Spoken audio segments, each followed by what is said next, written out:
ሰላም ሰላም ውድና የተከበራችሁ የዚቲ ቤተሰቦች እንዴት ናችሁ? ሰላም ናችሁ? ሰላማችሁ ብዘት ትርፍርፍ ይበልልኝ። እኔ ጋር ሁሉ ሰላም እግዚአብሔር ይመስገን። ይህን ቪዲዮ ሲጀምሩ ላይክ፣ ሼር፣ ሰብስክራይብ አድርጉ። ወንድማችን ናትናኤል እንግዲህ በአሰቃቂ ሁኔታ ህይወቱ አልፏል። እስኪ መረጃውን ከቤተሰብ አንደበት እንስማ። ላይክ አድርጉ። ከዛን የመጨረሻ ላይ ገባላችኋለሁ። ናትናኤል በአርባ ምንጭ ነው ህይወቱ ያለፈው ማለት ነው። የመቀሌ ልጅ ነው። በጣም ያሳዝናል። ዶርም ውስጥ በጩቤ ተወግቶ ህይወቱ ስላለፈ አንድ የአርባ ምንጭ ዩኒቨርሲቲ ተማሪ ጉዳይ ልንነግራቸው ነው። ከዚህ ጉዳይ ጋር ተያይዞ እንግዲህ እዚህ ምስሉ ላይ የምትመለከቱት ወጣት ናትናኤል ይባላል። የአርባ ምንጭ ዩኒቨርሲቲ ሁለተኛ ዓመት የሳይኮሎጂ ተማሪ ሲሆን እጅግ በሚያሳዝን መልኩ ተማሪው ዶርም ውስጥ በጩቤ በተደጋጋሚ በመወጋቱ የተነሳ ህይወቱን ሊያጣ መቻሉን ነው የሰማ ነው። አርባ ምንጭ ዩኒቨርሲቲ ፌስቡክ ገጽም ላይ እንዲህ ያለ ነገር አነበብን እና ምንድን ነው የተፈጠረው ነገር? ምንድን ነው የሆነው ነገር? ኦኬ፣ በፌስቡክ ገጻችን ላይ ተጠቀስ ነው ተማሪ ናትናኤል የሚባልን ተማሪ አብሮት የሚኖር አንድ የዶርም ተማሪ ናትናኤል የሳይኮሎጂ ሁለተኛ ዓመት ተማሪ ነው። ይህኛው ደግሞ ራፊ ተማሪ ነው እና አብሮ አንድ ዶርም የሚኖሩ ናቸው። በግል ጸብ ነው። በግል ጸብ ምን እንደተባባሉ እንግዲህ የምናውቀው ነገር የለም። ግን በግል ጸብ እንደ ገሎታል እና ወደ ሆስፒታል ተወስዶ ነበር። ህይወቱ ወዲያው አላለፈም። ትናንትና ጠዋት ነው ጉዳዩ የተከሰተው። ወደ ሆስፒታል ተወስዶ ማድረግ የሚቻለውን ርብርብ ሁሉ ተሞክሯል እና ወደ 12 ሰዓት ተኩል አካባቢ ህይወቱ ሊያልፍ ይችላል። በተደጋጋሚ ከባድ ነገር ነው ያደረሰበት እና ዩኒቨርሲቲው ማድረግ የሚችለውን የሚገባው ሁሉ ህይወቱን ለማትረፍ ትልቅ ጥረት ተደርጎ ነበረ። ጉዳቱ ከባድ ስለሆነ ህይወቱን ማትረፍ አልተቻለም። ትናንትና 12 ሰዓት ተኩል አካባቢ ህይወቱ አልፏል።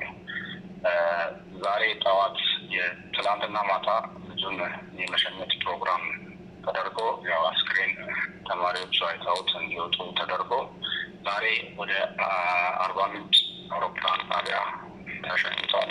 አሁን አውሮፕላን ለመጠበቅ ወይም ወደ አዲስ አበባ ለወጣቶቹ ተደውሎላቸው ተነግሯቸዋል።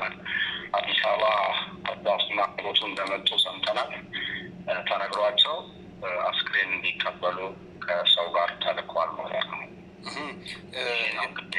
የአዲስ አበባ ልጅ ነው አይደለም? የአዲስ አበባ አይደለም፣ የመቀሌ ልጅ ነው። ከድጋሚ ወደ መቀሌ አስክሬኑ ይሄዳል ማለት ነው። ስለዚህ በጣም ብዙ ቦታ ነው የወጋው። በቢላ ነው? በቢላ ነው የወጋው።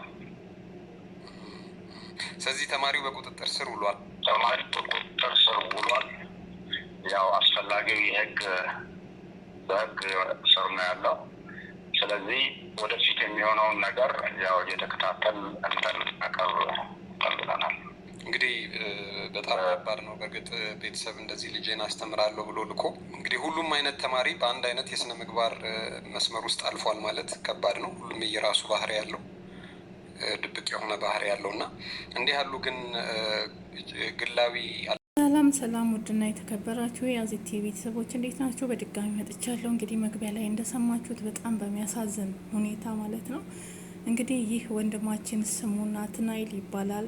ከመቀሌ ነው የመጣው። የሚማረው ደግሞ አርባ ምንጭ ዩኒቨርሲቲ ነው። የሁለተኛ ዓመት የሳይኮሎጂ ተማሪ ነው።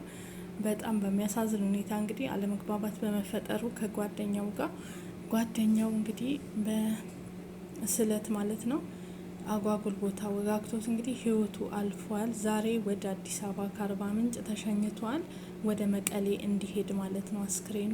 በጣም ያሳዝናል። የእውነት በጣም ያሳዝናል። ወላጆች ልጃቸውን አስተምረው ልጄ ይደርስልኛል፣ ልጄ ደረሰልኝ ተመስገን ብሎ አረፍኩ ብለው ጠላ ሽጣ ያሳደገች እናት፣ እንኩራ የሰው ቤት እንጀራ ጋግራ ልብስ አጥባ ያስተማረች እናት ለዩኒቨርሲቲ ለዚህ አብቅታ አስክሬን ሲሄድላት ምንድን ነው የምትቀበለው?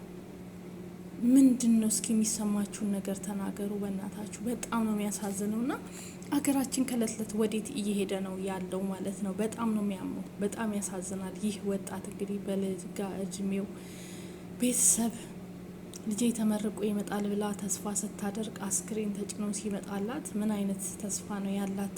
ወላጆች በአሁኑ ሰዓት ላይ ኢትዮጵያ ውስጥ ምን አይነት ጭካኔ ምን አይነት ነገር እንደገባ ወላጆች ወልዳችሁ አስተምራችሁ ለወግ ማግለግ አታድርሱ እየተባሉ ይመስል ከእለት እለት ሴቱም ወንዱም በሰው እጅ ህይወቱ እያለፈ እንደዚህ በአሰቃቂ ሁኔታ እያየን ነው ያለ ነው። ይሄ ነገርስ እስከ መቼ ነው? መቼ ነው የሚቆመው? ማቆሚያው መቼ ነው? በጣም ያሳዝናል። ፍትህ እንበል እስኪ ለወንድማችን ናትናኤል። በጣም ያማል። የምር አሞኛል። እንግዲህ ነገሩ እየተነሳው ያው ሁሉንም አላስገባሁላችሁም። እንዴት ነው እንግዲህ ያው በዚህ በክፉ ዘረኝነት ወይም ደግሞ ብሔርተኝነት በመጣው አለመግባባት በመፈጠር ነው። ልጁ የመቀሌ ልጅ ነው፣ ያኛው ደግሞ የአርባ ምንጭ ልጅ ነው። አለመግባባት በመፈጠር እንግዲህ እንዲህ አይነት ነገር ተከሰተ የሚሉ ሰዎች አሉ ማለት ነው። በጣም ያስጠላል። ይሄ ክፉ ሁላችንም የአዳም ዘር ነን። የእውነት በጣም ነው የሚያመው። ቤተሰብ ምንድን ነው ከዚህ የሚማረው እንዴ? አንድ እናት አስተምራ በየጊዜው ባለፈውም እንደዚህ በአርባ ምንጭ አይታችሁ ከሆነ ወድቆ ነው ተብሎ ህይወቱ አለፈ። አሁንም ደግሞ እንደዚሁ በአርባ ምንጭ አንድም ወጣት እንደዚሁ 2-3 ከዚህ በፊትም አርባ ምንጭ ላይ ዩኒቨርሲቲ ውስጥ የሚማሩ ወጣቶች እንደዚህ አይነት ነገር ዘግበናል ማለት ነው። ወድቆ ነው ዶርም ውስጥ ራሱን ስትሆን የወደቀና ህይወቱ ያለፈው በማለት ማለት ነው። ምንም ባልተረጋገጠ ነገር ይሁን እንጂ ግን የናትናኤልን ህይወት ያጠፋው ልጅ በአሰቃቂ ሁኔታ ብዙ ቦታ ላይ እንደ ወጋውን የተናገረ ሲጀምር ልጁ በቁጥጥር ስር ውሏል። በጣም ከባድ ነው። ለትምህርት ከሄዳችሁ እናንተ ብሄር ምናምን ቋንቋ ሌላ ነገር ለምንድን ነው? በቃ ትምህርታችሁን ብትማሩስ? ሁሉም ወጣት አንድ አይደለም። ሁሉም የራሱ ባህሪ አለው። በአሁኑ ሰዓት በተለይ ወጣቱ በቆሻሻ ነገር ተጠምዷል። ይሄ በክፉ ፖለቲካ ተጠምደን ነው ያለ ነው ማለት ነው። በጣም እናሳዝናለን። ምስኪኑ ወላጆቻችን ናቸው። እናት አባት አሁን እናትና አባት መቀሌ ላይ ሲሄድ ምንድን ነው የሚሰማቸው? ልጃቸው ተመርቆ እኮ አይደለም እየመጣ ያለው አስክሬኑ ያውን በሰው እጅ ህይወቱ አልፎ ማለት ነው። ብቻ እኔ አላቅም። እውነቴን ነው የምላችሁ። በጣም በሚያሳዝን በሚከብድ ሁኔታ ኢትዮጵያ በእንደዚህ አይነት ነገር ወጣቶቿን የተማሩትን እያጣች ነው በየጊዜው። ያ ጉብሸት ወንድማችን እንደዚህ በዩኒቨርሲቲ በዶርም ውስጥ ነው እንደዚህ መርዝ ተግቶ ህይወቱ ያለፈው። ፍትህ እንኳን ሳይባል ሁሉ ነገር አልቋል ማለት ነው። ተደፋፍኖ ከስር እንዲወጣ ነበር ኤክስ አውጣ ቅርቦ አይታችኋል ሁሉን ነገር። ባለፈው እህትዬ ወጣ ስታለቅስ የነበረውና ወጣቶች እንዳያድጉ ተማሪዎች እንዳይማሩ ምንድነው እየተደረገ ያለው? የተማሩ ልጆች እንዳይኖሩ ህይወታቸው ባጭር እንዲያጥር እንዲሁም ምሁር የሆኑ ሰዎች እየተለቀሙ ብቻ እችን ሀገር ማን እንደሚረከባት አላቅም። ያው የመሀይም መሰብሰቢያ ትሆናለች። አሁንም ያለው መሀይም ነው ተሰብስቦ እየመራ ጉድ እያደረገን ያለው ይቀጥላል እንደዚሁ። በቃ የተማረ እንዳይወጣባት፣ እናቶች በልጆቻቸው እንዳያርፉ፣ እናቶች ሁሌ እንዲያነቡ የተፈረደባቸው ኢትዮጵያውያን ወላጆች ያማል በጣም የምር። የኔ ጌታ በጣም ነው ያሳዘነኝ። እናትዬ ነፍስን በአጸደ ገነት ያኖረው። ለቤተሰቦች መጽናናትን ያድልልን። በምን ቃል ትጽናናለች እናት? በምን ቃል? በምንድን ነው የምትጽናናው? ተማሪዎች ሊማሩ ነው የመጡት።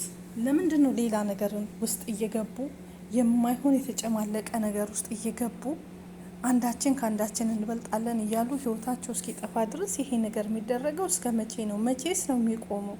እረ አንድነትን ስበኩ በእናታችሁ።